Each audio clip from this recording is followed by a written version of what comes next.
जय श्री राम दोस्तों। आज हम सुनेंगे माता सीता की एक रोचक लोक कथा। ये लोक कथा आपका दिल जीत लेगी, ऐसा मेरा विश्वास है। शुरू करते हैं आज की ये लोक कथा। ये कहानी सीता माता सुनाती हैं और श्री राम प्रभु इसे सुना करते हैं। एक दिन श्री राम भगवान को किसी काम के लिए बाहर जाना पड़ गया, तो सीता माता कहने लगी कि भगवान, मेरा तो 12 वर्ष का नित्य नियम है, अब आप बाहर जाएंगे तो मैं अपनी कहानी किसे सुनाऊंगी। श्री राम ने कहा कि तुम कुएं के पास जाकर बैठ जाना और वहाँ जो औरतें पानी भरने आएंगी उन्हें अपनी कहानी सुना देना। सीता माता कुएं के पास जाकर बैठ जाती हैं। एक स्त्री आई। उसने रेशम की जरी की साड़ी पहन रखी थी और सोने का घड़ा ले रखा था। सीता माता उसे देखकर कहती हैं कि बहन, मेरा 12 वर्ष का नित्य नियम सुन लो। पर वो स्त्री बोली कि मैं तुम्हारा नित्य नियम नहीं सुनूंगी। अगर मैं सुनूंगी तो मुझे घर जाने में देर हो जाएगी और मेरी सास मुझसे लड़ाई करेगी। उसने कहानी नहीं सुनी और चली गई। उसकी रेशम जरी की साड़ी फट गई, सोने का घड़ा मिट्टी के घड़े में बदल गया। सास ने देखा तो पूछा कि ये किसका दोष अपने सिर लेकर आ गई। बहू ने कहा कि कुएं पर एक औरत बैठी थी, उसने कहानी सुनने के लिए कहा, लेकिन मैंने सुनी नहीं, जिसका ये फल मिला।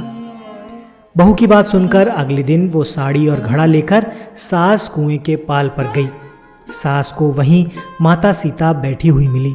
माता सीता ने कहा कि बहन, मेरी कहानी सुन लीजिए। सास बोली कि एक बार छोड़, मैं तो 4 बार कहानी सुन लूँगी। सीता माता ने कहानी शुरू की।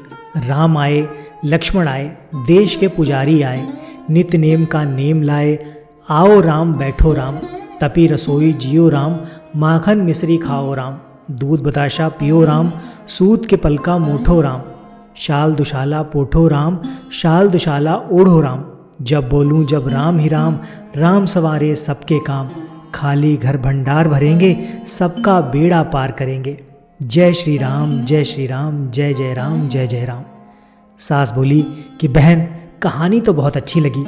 कहानी सुनकर सास घर चली गई और उसकी साड़ी फिर से रेशम की जरी बन गई।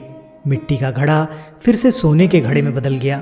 बहू कहने लगी, सासू माँ, आपने ये सब कैसे किया? सास ने कहा कि बहू, तू दोष लगा के आई थी और मैं अब दोष उतार कर आ रही हूँ। बहू ने फिर पूछा कि वो कुएं वाली स्त्री कौन है? सास बोली कि वे माता सीता थीं। वे पुराने से नया कर देती हैं, खाली घर में भंडार भर देती हैं, वो लक्ष्मी जी का वास घर में करा देती हैं, आदमी की जो भी इच्छा हो उसे पूरा कर देती हैं। बहू बोली कि ऐसी कहानी मुझे भी सुना दो। सास बोली ठीक है, तुम भी सुनो। और सास ने कहानी शुरू की। राम आए, लक्ष्मण आए, देश के पुजारी आए, नित्य नेम का नेम लाए, आओ राम बैठो राम, तपी रसोई जियो राम, माखन मिश्री खाओ राम, दूध बताशा पियो राम, सूत के पलका मोठो राम, शाल दुशाला पोठो राम, शाल दुशाला ओढ़ो राम, जब बोलूं जब राम ही राम, राम सवारे सबके काम, खाली घर भंडार भरेंगे, सबका बेड़ा पार करेंगे, जय श्री राम जय श्री राम, जय जय राम जय जय राम। कहानी सुनकर बहू बोली कि कहानी तो बहुत अच्छी है। सास ने कहा कि ठीक है, इस कहानी को रोज कहा करेंगे। अब सास बहू रोज सवेरे उठती, नहाती धोती और पूजा करने के बाद नित्य नेम सीता की ये कहानी कहती। एक दिन उनके यहाँ एक पड़ोस की औरत आई और बोली कि बहन, ज़रा सी आँच देना तो। वो बोली कि आँच तो अभी हमने जलाई ही नहीं। पड़ोसन ने कहा कि तुम सुबह 4 बजे से उठकर क्या कर रही हो फिर? उन्होंने कहा कि सुबह उठकर हम पूजा करते हैं, फिर सीता माता की नित्य नेम की कहानी कहते हैं। पड़ोसन ने उनकी बात सुनकर फिर कहा कि सीता माता की कहानी कहने से तुम्हें क्या मिला? वे बोली, इनकी कहानी कहने से घर में भंडार भर जाते हैं, सारे काम सिद्ध हो जाते हैं, मन की सारी इच्छाएं पूरी हो जाती हैं। पड़ोसन कहती है कि बहन, ऐसी कहानी तो मुझे भी सुना दो। वो बोली ठीक है, तुम भी ये कहानी सुन लो। और उसने कहानी शुरू कर दी। राम आए, लक्ष्मण आए, देश के पुजारी आए, नित्य नेम का नेम लाए, आओ राम बैठो राम। और फिर इस तरह से वही पूरी कहानी को सुनाती चली गई। सारी कहानी सुनने के बाद पड़ोसन कहने लगी, बहन कहानी तो मुझे बहुत अच्छी लगी।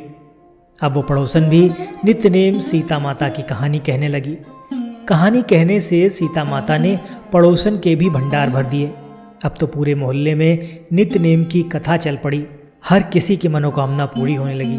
पूरे मोहल्ले में, पूरे गांव में जिसने इस कथा का पाठ अपने घर में किया, उसकी सभी मनोकामनाएं पूरी होने लगीं। उसके घर में अन्न के भंडार भरने लगे। तो हे सीता माता, जैसे आपने उनके भंडार भरे, वैसे ही आप हमारे भंडार भी भरना। कहानी सुनने वाले के भी और कहानी कहने वाले के भी भंडार भरना। तो दोस्तों, यही थी सीता माता की कथा। उत्तर प्रदेश, बिहार, हिमाचल प्रदेश और हरियाणा के कुछ क्षेत्रों में आज भी ये कथा सीता जयंती पर बड़े चाव से सुनाई जाती है और आसपास के लोग इस कथा को बड़े ही प्रेम से, बड़ी ही श्रद्धा से सुनते हैं और अपने घर में इसका पाठ करते हैं। आशा करता हूँ ये कहानी आपको ज़रूर पसंद आई होगी। वीडियो अच्छा लगा है तो इसे लाइक करके चैनल को सब्सक्राइब कर दीजिएगा। मिलते हैं आपसे अपने अगले वीडियो में ऐसी किसी रोचक कहानी या फिर लोक कथा के साथ। कहानी सुनने के लिए आपका बहुत बहुत धन्यवाद।